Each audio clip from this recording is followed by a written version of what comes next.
Gauss theorem में एक topic आता है एरिया वेक्टर के बारे में। अब बहुत सारे बच्चों को ये कंफ्यूजन होता है कि एरिया जो कि एक स्केलर क्वांटिटी है, पर यहां तो टॉपिक ही मेंशन हो गया क्या, एरिया वेक्टर।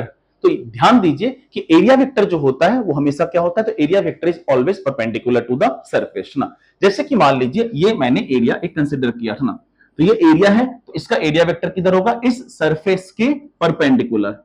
एरिया वेक्टर को इंडिकेट कर रहे हैं किससे, डीएस से, और ये डीएस क्या हो जाएगा, magnitude of DS into unit vector क्या, एन कैप ना।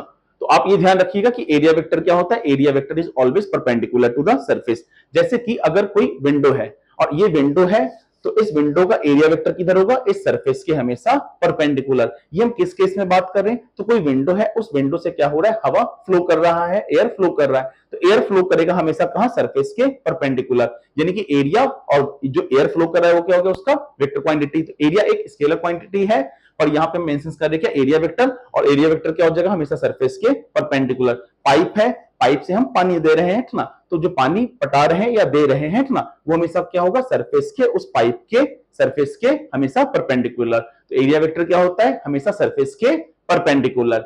ठीक है बच्चों, थैंक यू वेरी मच।